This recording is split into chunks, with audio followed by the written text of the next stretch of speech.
Today on Power in the Word. So they would come to the king and he would heal them. And then they would go to the priest and he would take them through a cleansing process. But nobody was ever healed under the old covenant except Naaman the Gentile. If you notice the two people he said that was the daughter of Abraham and they had great faith, they were both Gentiles. You couldn't have faith under the law. It was impossible. The church can't operate in the law and ever walk in faith. Welcome to Power in the Word. A commonly asked question among Christians is, must I confess continually to stay clean from sin? Well, the short answer is no. So today, Dr. Norris examines the cleansing process from the Old Testament to the New Testament. And you'll be encouraged by this message, so stay tuned. God has been showing me so much in the old covenant and showing me Jesus over and over and over. Turn to someone and say, Jesus pronounced you clean. Turn to someone and say, I'm clean. How many of you know you have absolutely no sin in your life whatsoever? Well, Pastor, you don't know what I did last night. It doesn't matter what you did last night. What you did last night, He forgave you 2,000 years ago. You say, well, Pastor, I believe He forgives us of our past, but does He forgive for the future? Listen, when He forgave you, you had never done anything. Everything's in your past. And everything was in your future. Because in God, there is no time. So go to Numbers chapter 5, verse 1. Now watch this. And listen to me. And listen to me really good, because I'm telling you, these things are life-changing. The Lord spoke to me this week, and He said this to me. I was walking. He said, you know how important you are to me? And I said, Lord, I don't. He said, I'd have died just for you. He said, but you got to understand something. I'm going to spare everybody that I put in you before you got here. We're not just happened to be here. We were destined to be here. That's why He said everybody was in Christ before the foundation of the world. If He hadn't have been in Him before He got here, He couldn't have delivered you. That's why I'm not sent to everybody. I'm sent to who's inside me. You can't look at that through your physical eye and grab this. Heaven's not a place you're trying to obtain. Heaven is a place that's already attained you. You're just passing through this place. You're more heavenly than you are earthly. Watch this, Numbers 5. Now watch how the Lord had this set up all along. And the Lord spoke to Moses saying, now how many of you know the Lord spoke to Moses? How did He talk to Moses? Why don't He ever talk to us? He talked to Moses. He said in the last day He's going to speak through the prophet Jesus. He's speaking to you every day if you pick up the book. Verse 2. Command the children of Israel that they put out of the camp every leopard. What's this now? Every leopard. Everyone who has a discharge. Whoever becomes defiled by a corpse. Everyone who touches somebody dead, put them out of the camp. Every leopard. Everyone who has a discharge. Listen to me. The law disqualified everybody. Absolutely. So He said put them out of the camp. Every leopard. Everyone who has a discharge. And whoever becomes defiled by a corpse, put them out. Put them outside. Get them out, just put them outside. They're all disqualified. Verse 3. You shall put out both the male and the female. You shall put them outside the camp, and they may not defile their camps in the midst of which I dwell. So the law disqualified everybody, right?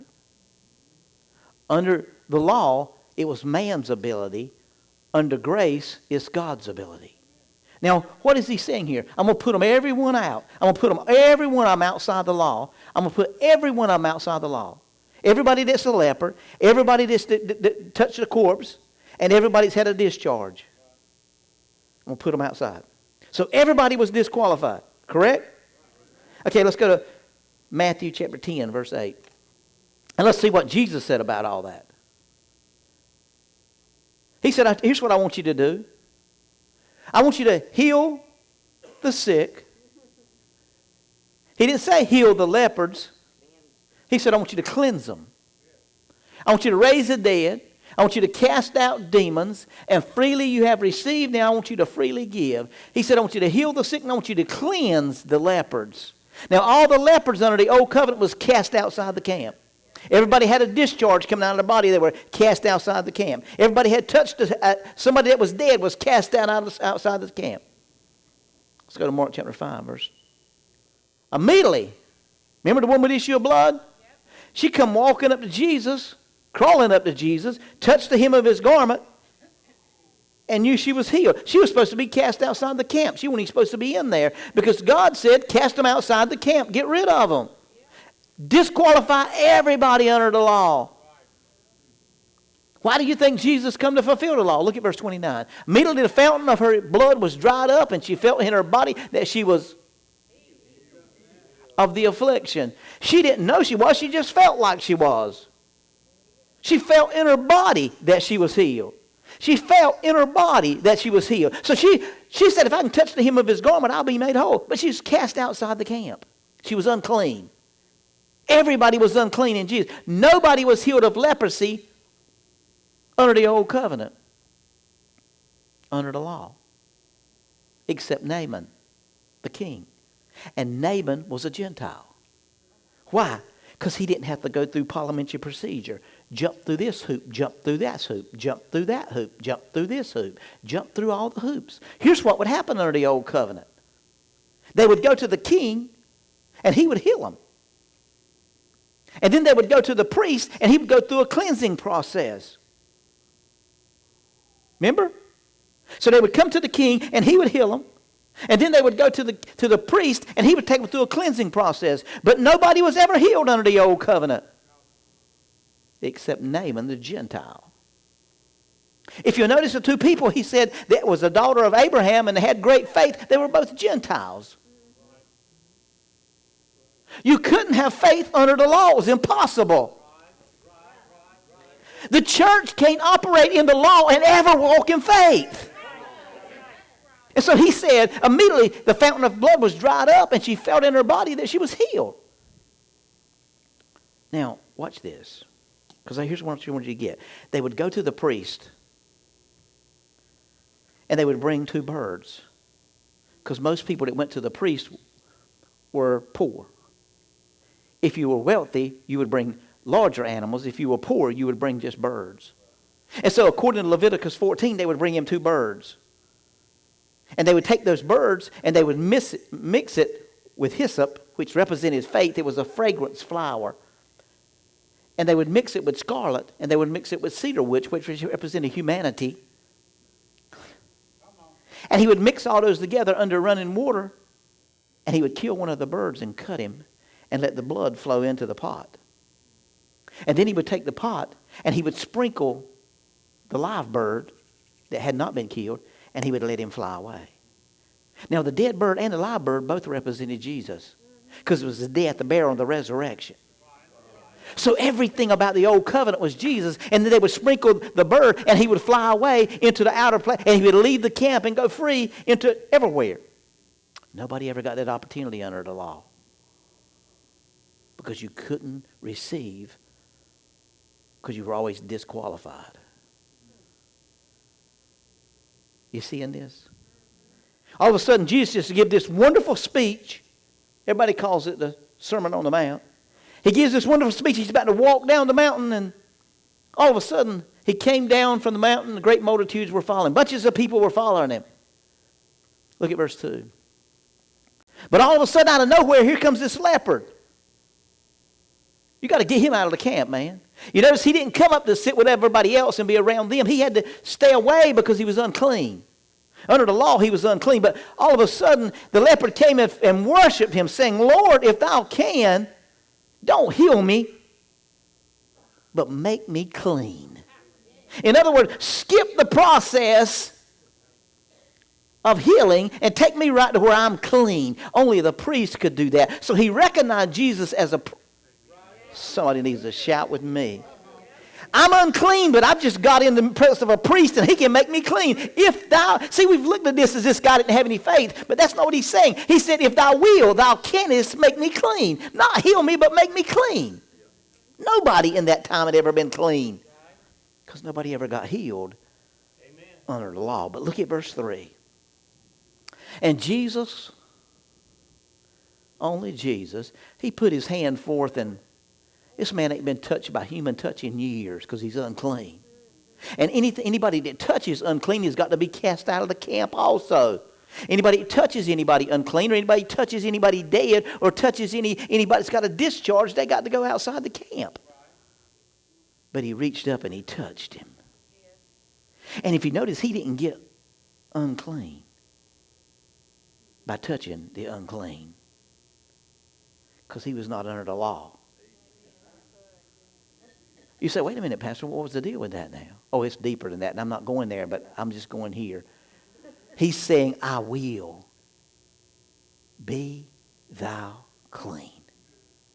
And immediately the leopard was cleansed, not healed. It was cleansed. Look at verse 4. And Jesus said unto him, don't you tell nobody. Don't you tell no man. Don't you tell no man. We'd have been trying to get the newspaper over here. Don't you tell no man, but go your way. And watch this now.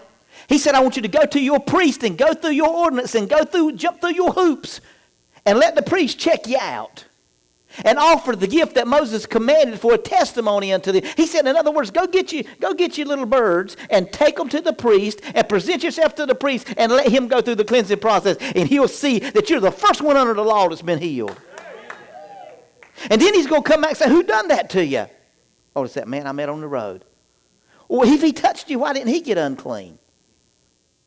Because he wasn't born unclean. Oh. Everybody was born under the law. Thank you, Holy Spirit. I thank you. I thank you for that. I thank you for that. I thank you for that. Go to Psalms 51. Behold, look, I was shapen in iniquity. In sin did my mother conceive me.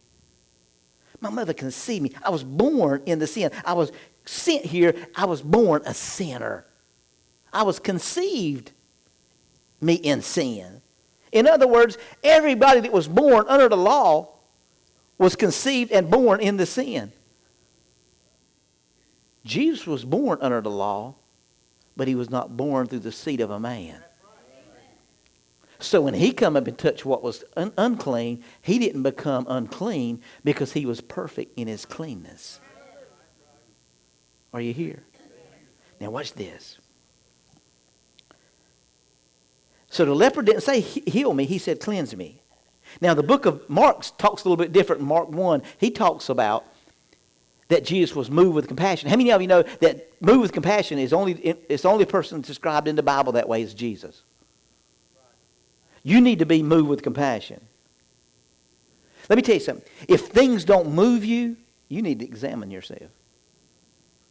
If people's needs don't shake you and move you out of your comfortable positions, then you need to examine yourself. Well, Pastor, you don't know what they've done. He didn't ask this dude what he done. He didn't ask him, how'd you get leprosy? He didn't ask the woman caught in adultery, who you been sleeping with and how long you been sleeping with them. The woman he met at the well, he didn't question her about her past. Because he wasn't interested in her past, because he knew he held her future. See. If the church ever understands that we holds people's future, we ain't never concerned about their past anymore. See, I'm taking your future. I see you somewhere in the future and look much better than you look right now. And I'm not talking about heaven. I'm talking about heaven coming down and invading earth. And so we see something here. Now, let's go into Romans chapter 8, verse 32. So we see that David said, I was conceived in sin. So this man that's just been healed, he said, now go back to your priest and let him go through his little ritual. See, when you go to the church and you get healed, you can go to the doctor and let him confirm it. God don't have a problem with that, because God's a healer. So Jesus pronounced him clean. He said, I know you can if you will. He said, I will, brother, I will. Be clean. Be clean. Now don't tell nobody, don't tell no man. Only tell your priest. And we're fixing to rock the priest's world. That's why they were so tore up with Jesus, because he didn't try to tear up their religion. He didn't come trying to bullnose and be a bull in a china. He come walking in love. He said, let them go confirm it. He said, they're mad with me, but I'm going to slip away. I'm not going to say, I'm going to put an ad in the paper, Jesus is in town, in the Nazareth Gazette. He said, I'm going to come in there, I'm going to walk in love. I'm going to walk in compassion. I'm not going to bullnose my way. I'm going to walk in love. Now go let the priest check you. He ain't never seen nobody healed before. He'll like this. He said, don't go tell no man, though, because that's only going to cause strife. We need to start at the head and work down. Romans 8:32. He who did not spare his own son, but delivered him up for us. Now watch this. All. He who did not spare his own son, but delivered him up for us all. How shall he not, now I want you to underline, with him. How shall he not with him also freely give us all things? He said, because of Jesus, you got everything. How many of you know you got your healing? He said, I want you to heal the sick, cleanse the leopard, raise the dead, and cast out demons. Freely I've given, freely you shall receive. It's freely you shall receive. Freely you shall receive. Freely you shall receive all these things. Here's what I want you to do. Heal the sick. Cleanse the leper. Raise the dead. And cast out demons. He said, this is what you sent for. This is your purpose. This is your purpose. And the 70 went away happy. And they come back and they said, even the demons bow to us. He said, don't be impressed by that. You just be impressed because you know your name's written in the book. How could their names be written in the book? They weren't born again. How many of them walked in that power and even weren't born again, didn't have the Spirit of God dealing on the inside of them? But yet they walked in healing power. Everywhere they went, devils were cast out. People were healed. People were touched. And the church is full of the Holy Spirit, and we ain't casting out or healing nothing. He didn't say, he said, heal the sick. He didn't say, go minister to the sick. He said, heal the sick. Speak to that thing and tell it it's got to go. Where'd the church gone? We fell into our little comfortable places, and we fell behind the log. And I don't want to be a hindrance to anybody. I want to be a hindrance. Jesus messed people's stuff up. He didn't come bullnosing in a china shop. He come walking in generosity and love. He said, now go back to the priest and let him see that you're healed. Now watch this. I want you to go to Leviticus chapter 14, verse 1 and 2. And we're going to see something here that's powerful. And Jesus spoke to Moses, saying, this shall be the law of the leopard for the day of his cleansing. This shall be the law of the leopard for the day of his cleansing. He shall be brought to the priest. Now, I saw that, but I didn't understand that. That means there's a third-party person involved. Right? Who's going to bring him to the priest? And the Lord said, that's going to bring him to the priest was the Holy Spirit. Now, what did he tell him to do? What did Jesus tell the man to do in Matthew 8? He said, I want you to go and don't tell no man, but go to the priest. And let him confirm all the commands. Go through the rituals, but watch what I do. Watch what I do. So the priest went outside the camp. Now, let's go to verse 3. And the priest shall go out of the camp, and the priest shall examine him, and indeed, if the leprosy is healed, in the leopard. In other words, he come to the priest already healed, and all he had to do was examine him. Amen? Isn't that all he done? Isn't that all he done? But I want to stop right there because I want to go down to verse 7 of Leviticus 14, and I want you to see something. Here's what the priest had the power to do. And he shall sprinkle it 7 times. In other words, what did he do? He sprinkled the man that had leprosy 7 times in the bird, you remember? And then he let the bird go. And then he sprinkled the man 7 times. Isn't it amazing that Jesus shed blood 7 different places in his body on the cross and before he went to the cross? Isn't it amazing that Jesus only spoke 7 statements while he was on the cross in the whole crucifixion time. Isn't it amazing? He's following this procedure here. Sprinkle him 7 times and let him go. What did they do? They put Jesus on the cross, and right before it was over, he said, I commend my spirit. I got to go. I got to get out of the camp because I've been tied up in this law, and I got to go. The Bible said they couldn't kill him. He had to go. He had to let it go because his grace was there for all mankind. He said, if I die on this cross, if this cross kills me, then I can't deliver anybody because I've got to overcome death. I've got to receive death. I can't be overtaken by death. That's why he said he conquered death, hell, and the grave. Oh, Lord. Now watch what happens. And you shall sprinkle him 7 times on him who is to be cleansed from the leper, and shall what? Who's going to pronounce him clean? The priest, not God. The priest had the power under the old covenant to pronounce somebody clean, even though nobody was ever clean under the old covenant. Watch this. And shall let the living bird loose in the open field. Who pronounced him clean? Who healed him? The king. Remember? So Jesus skipped in Matthew 8 the healing part and went straight to the cleansing. Why? Because he wanted to verify that he was the great high priest that was touched with all your infirmities. And if I've been touched with all your infirmities, I can help you overcome because I am the great high priest. And now I'm not after the order of the Levites anymore. I'm after order of Melchizedek. Oh, my God. So what's about to happen? What's about to happen? So the priest would examine the leopard. And Naaman was under the law. He was a Gentile. But let's go to 2 Kings chapter 5. Go to 2 Kings. I'm showing you some revelation here. You need to get this revelation.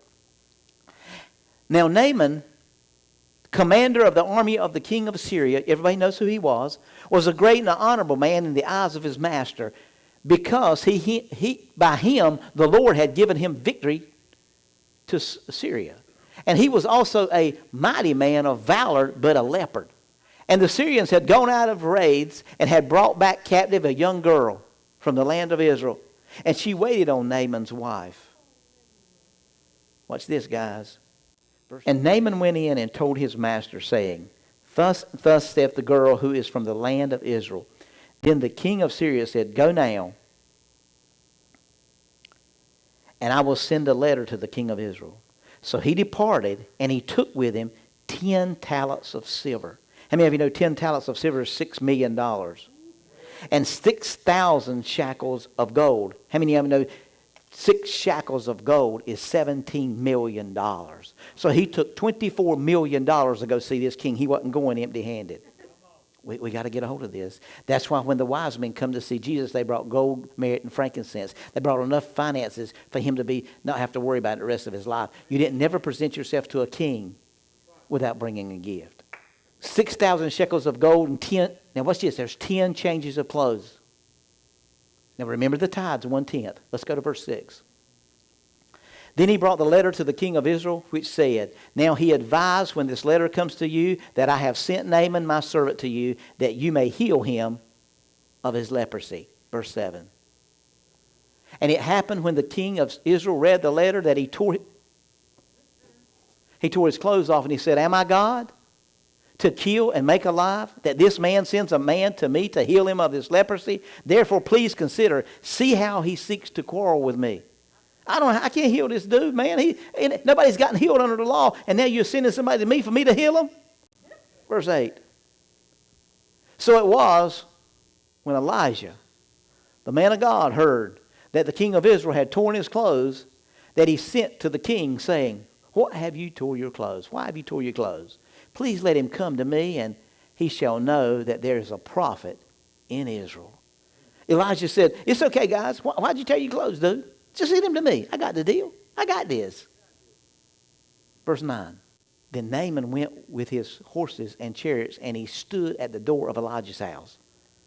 Now the king had a temper. But Elijah couldn't go out and touch him because he was unclean. So he's going to have to heal him at a distance. Jesus walked right up and touched him in Matthew 8. Watch this. Now watch verse 10. And Elijah sent a messenger to them saying, go and wash in the... How many times? And your flesh shall be restored to you, and you shall be... Say, I'm clean. Look at verse 11. And Naaman became furious and went away and said, indeed, this is the church. He went away mad because it didn't happen right then. You've always got to have all 19 healings in the four gospels. It was their faith. 13 of them, it was their faith that made them whole. If you're never activating faith, you're never activating. Most of them are never going to get our healing because we can't activate the faith that it takes to bring the healing. And Naaman became fierce and went away and said, indeed, I said to myself, he will surely come out to me. This guy didn't even have the audacity to come out and talk to me. He didn't even want to come out and see me. He was afraid of me. Now he's going to give me a word. He thinks he's going to get COVID-19 or something. So he ain't even going to come out and see me. He's just going to send a word by a messenger. He didn't care if the messenger came out. He couldn't touch me, though. But he didn't have the audacity. Does he know who I am? I'm the commander. I just whoops up on some folk. And I've gave Syria a kingship, and he can't come out and talk to me. He will surely come out to me and stand and call on the name of the Lord his God and wave his hand over the place and heal the leprosy. In other words, he must have watched Benny Hinn. Wave his hand over the place and heal the leprosy. So he gets furious. You know the rest of the story there, right? But let's go down to verse 14. And so he went down and he dipped 7 times in the Jordan according to the saying of the man of God. And his flesh was restored like the flesh of a little child. And he was clean. Only person under the old covenant to be healed of leprosy. And he was a Gentile. Now we can understand Matthew chapter 5, verse 8. When he said, blessed are the pure in heart, for they shall see God. The word pure there is the word clean.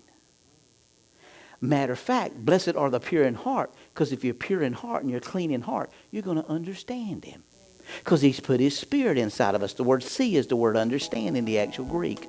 Now, go on down to verse 48 of that same chapter, verse 5. And he said, be ye perfect, as I, your Father, is perfect. If he, listen, therefore you shall be. Why? When I leave, you're going to become perfect, just as your Father in heaven is perfect. That word is a translation of a Greek word that means complete and whole. That's why Colossians chapter 2, verse 9 shoots right on over there. It says, we're the Godhead in bodily, and ye shall be complete. In Colossians chapter 2, verse 10, you're complete in him.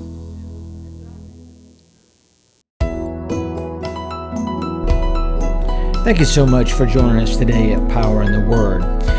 All of us here at Harvest Fellowship Church want you to know that God is not mad with you, but he loves you so very much, and he has a plan for your life. Please feel free to contact us here at Harvest Fellowship Church at our website, harvestfellowshipchurch.net. So until next week, please remember there's power in the Word.